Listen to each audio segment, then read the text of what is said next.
بخاری میں آتا ہے کہ آپ مضطرب تھے، پریشان ہوتے تھے.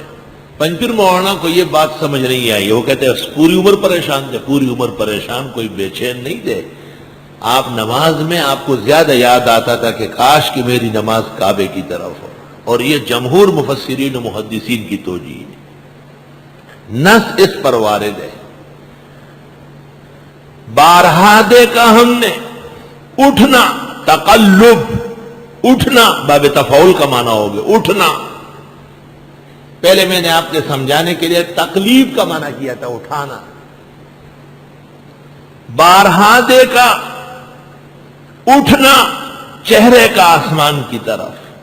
فَلَنُوَلِّيَنَّكَ قِبْلَةً تَرْضَاهَا، پس ہم پھیر دیتے آپ کو اس قبلے کی طرف جس کو آپ چاہتے ہیں. پنجپیر مولانا ترجمہ کرتے ہیں پس منگ بہوگرزو تاغا قبلی تا چتی پسند کے پختو ندا تی خواخے تی غواڑے دا پختو دا پسند کے ستوئی دا کم دا پنجپیر پختو دا پسند کے نشتا پختو گا.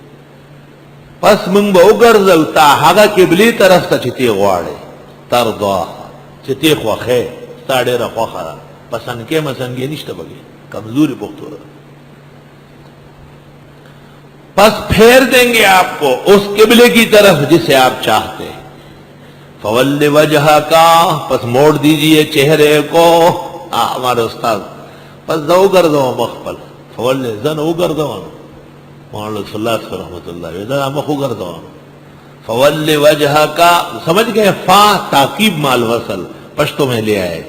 زو گردو مختنو لے چہرہ موڑ دیجئے، تاقیب اور فور دونوں آگئے. فَوَلِّ وَجْهَكَ پس پھیر دیجئے چہرہ شطر المسجد الحرام، مسجد حرام کی طرف. علماء نے استدلال کیا ہے کہ مسجد حرام کی طرف اصابت صرف مسجد حرام میں جہاں کعبہ ہے ادھر نماز پڑھنی ہے، درمیان میں کعبہ شریف ہے. اگر اس طرف پڑھی گئی نہیں ہوگی، اس طرف پڑھی گئی نہیں ہوگی. لیکن کعبے کے علاوہ مکہ میں بھی یا کہیں بھی تو جس طرف مسجد حرام واقع ہے جس طرف اس طرف کو ہونا کافی ہے. شطرہ سبحان اللہ.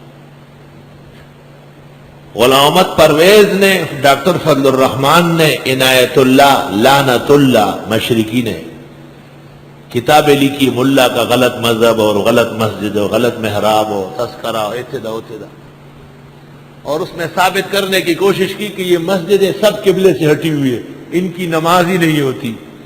محدث الاثر فقیہ وقت استاذ گرامی قدر حضرت بنوری نے اس کا جواب لکھا اور وہ کتاب کا نام ہے بغیۃ الاعاریب فی معرفت القبلۃ والمحاریب. استاذ کی کوئی کتاب غیر عربی میں نہیں، مولانا بنوری سب تصنیفات عربی میں.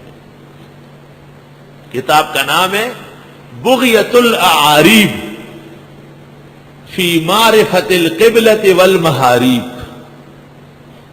اور اس کتاب پر شیخ زائد الکوثری نے مصر میں مقدمہ لکھا ہے اور اس کے مقدمے میں لکھا ہے کہ امت محمدیہ میں اس موضوع پر منفرد تصنیف ہے، منفرد تصنیف. بغیۃ الاعاریب فی معرفت القبلۃ والمحاریب. سبحان اللہ. شیخ توجیہ کرے اور شاگرد سمجھائے. سبحان اللہ.